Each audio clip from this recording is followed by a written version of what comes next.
आपको जोधपुर, जहां पर मंत्री गजेंद्र सिंह शेखावत संबोधित कर रहे हैं। जिलाध्यक्षगण और सभी सम्मानित नागरिक जो यहाँ आज उपस्थित हुए हैं, मैं हृदय पूर्वक आप सबका स्वागत करते हुए आप सबका अभिनंदन करता हूँ। मित्रों, जैसा मैंने कहा, विद्या भारती देश भर में एक नैतिक शिक्षा, सांस्कृतिक शिक्षा और साथ साथ में शिक्षा के साथ में एक देशभक्त नागरिकों के सृजन के लिए देश भर में ऐसे हजारों संस्थान चला रही है। इसी के साथ साथ में इस क्रम में जोधपुर में भी 1964 से ये यात्रा प्रारंभ हुई थी, जब जोधपुर में विद्या भारती की समिति का गठन हुआ और आदर्श विद्या मंदिर उस समय स्थापित हुआ। तब से लेकर के प्रांत में 17 ऐसे विद्यालय जोधपुर में संचालित हो रहे हैं, जिनमें 250 से ज़्यादा आचार्यों के मार्गदर्शन में लगभग 4900 से ज़्यादा विद्यार्थी भैया बहन अध्ययनरत हैं। एक संस्कारमयी शिक्षा प्रणाली के माध्यम से प्रबंध समिति, आदर्श विद्या मंदिर और विद्या भारती के दर्शन और उसकी फिलॉसफी को लेकर के देश भर में जिस तरह से काम करती है, उसी अनुक्रम में जोधपुर में भी पिछले इतने सारे वर्षों से लगभग 36 वर्ष और लगभग 60 वर्ष के कालखंड से जोधपुर में भी विद्या भारती निरंतर संस्कारमयी पीढ़ियों का सृजन करने का काम कर रही। इस कड़ी में जब ये तय किया गया, माननीय बाबा जी नंदलाल जी के मार्गदर्शन में जब पहली बार इस विषय पर विचार हुआ था कि यहाँ एक इस तरह की एकेडमी का निर्माण करना चाहिए जो इस क्षेत्र में रहने वाले नागरिकों के ऐसे होनहार बालक जो डिफेंस सर्विसेज में जा सकते हैं या स्पोर्ट्स में देश का नाम रोशन कर सकते हैं, उन सब के लिए आधुनिक सुविधाओं से युक्त ऐसा केंद्र बने और साथ साथ में अन्य सेवाओं में जाने के लिए, सिविल सर्विसेज में जाने के लिए भी यहाँ तैयारी करवाई जा सके। इस सोच के साथ, इस विचार के साथ में इस इंटीग्रेटेड कॉम्प्लेक्स को बनाने की कल्पना की गई थी। पिछले इतने वर्षों से इस पर काम कर रहे थे, लेकिन काम करने के उस क्रम में जो है आर्थिक संग्रह निश्चित रूप से एक बड़ी चुनौती थी। यहाँ जितने दानदाता, जितने भामाशाह बैठे, मैं सबका नाम नहीं ले पाया, लेकिन उनके प्रति कृतज्ञता से उनका वंदन करते हुए, उनका अभिनंदन करते हुए कि आप सबके सहयोग से ये ऐसा बड़ी परियोजना आज उसका प्रथम चरण पूरा हुआ है। निश्चित रूप से ये परियोजना आने वाले समय में इस देश के विकास के लक्ष्य को लेकर के माननीय नरेंद्र मोदी जी के नेतृत्व में जो हम काम कर रहे हैं, उस काम को पूरा करने में एक बहुत बड़े मील के पत्थर के रूप में साबित होगी। मित्रों, आज ये परियोजना का पहला चरण पूरा हुआ है। इस परियोजना के पहले चरण के उद्घाटन के इस अवसर पर मैं सिर्फ इतना कहना चाहता हूं कि ये केवल एक भवन का लोकार्पण नहीं है, ये केवल किसी एक परियोजना मात्र का लोकार्पण नहीं है, अपितु इस पश्चिमी राजस्थान के लोगों के लिए अवसरों, अनुशासन और राष्ट्र सेवा के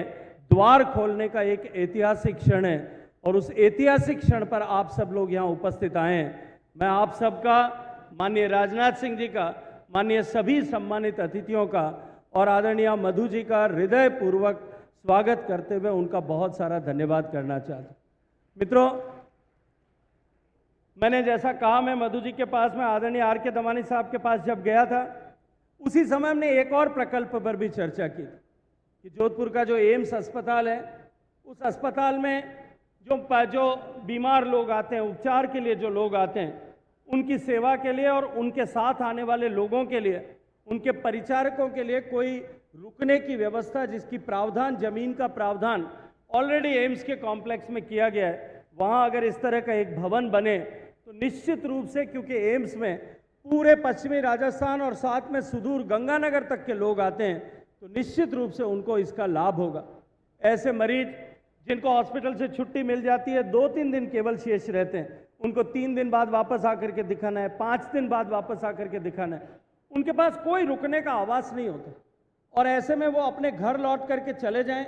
तो उनके लिए आना और जाना इतना महंगा होता है कि उस गरीब आदमी के ऊपर चिकित्सा से दुगना बोझ उसके चलते हुए पड़ जाता है। मैंने जब आर के दमानी साहब से इसकी चर्चा की थी,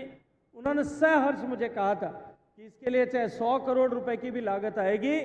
दमानी साहब ने कहा था कि मैं इसको पूरा करूंगा। और मधु जी, इसके लिए मैंने वो खाना शेष रखा कि एक दिन आपके पास भोजन करने आऊँगा और उस दिन इस परियोजना के बारे में विस्तार कैसे आपके साथ में चर्चा करूंगा। आज विद्या भारती के नेतृत्व के मार्गदर्शन में कुशल संचालन में इस पूरे प्रदेश में जिस तरह से नई पीढ़ी का सृजन हो रहा है, जो संस्कार में शिक्षा प्रणाली और भारत के हित में शिक्षा प्रणाली बने, और जो हमारी न्यू एजुकेशन पॉलिसी आदरणीय प्रधानमंत्री नरेंद्र मोदी जी ने जो भारत के लिए भारत की शिक्षा पॉलिसी बनाई है, जो नीति बनाई है, उस नीति पर आधारित शिक्षा आज इतने दशकों से जो हमारा विद्या भारती संस्थान पिछले लगभग 7-8 दशक से लगातार देश भर में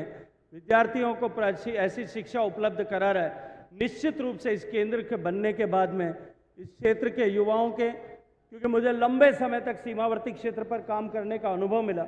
और मैंने देखा है सीमावर्ती क्षेत्र के सीमा जन कल्याण समिति के छात्रावास चलाते हुए यहाँ सुदूर सीमावर्ती क्षेत्र में रहने वाले बच्चों में, चाहे उनके पास में उनके माँ बाप के पास में पैसा नहीं होगा, लेकिन अद्भुत प्रतिभा उनके पास में, ऐसे प्रतिभाशाली विद्यार्थियों को ला करके हम पहले भी यहाँ लालसागर में इसी कैंपस में पीछे जोधपुर में, जैसलमेर में, बीकानेर में, बाड़मेर में सभी जगह छात्रावास संचालित करके उनको समुचित शिक्षा मिल सके और वो आने वाले समय में परिवार को संबल प्रदान करते हुए देश की सुरक्षा के लिए काम कर सके, इस दृष्टिकोण से काम करते थे। और मैं मानता हूँ कि आज इस संस्थान के लोकार्पण, जिसमें ऑलरेडी आदरणीय रक्षा मंत्री जी को निवेदन करना चाहता हूँ कि ऑलरेडी 88 स्टूडेंट्स इसमें पहले से आ चुके हैं, जिनके प्रशिक्षण का काम जो है आपके आगमन की सूचना के साथ में ही हमने प्रारंभ कर दिया है। 400 ऐसे स्टूडेंट्स को एक साथ अकोमोडेट करके और हम उनके भविष्य के लिए, उनके भविष्य के निर्माण के लिए, वो राष्ट्र के लिए एक असट बने, एक संपदा बने। इस क्षेत्र के लोगों ने जिस तरह से पहले भी,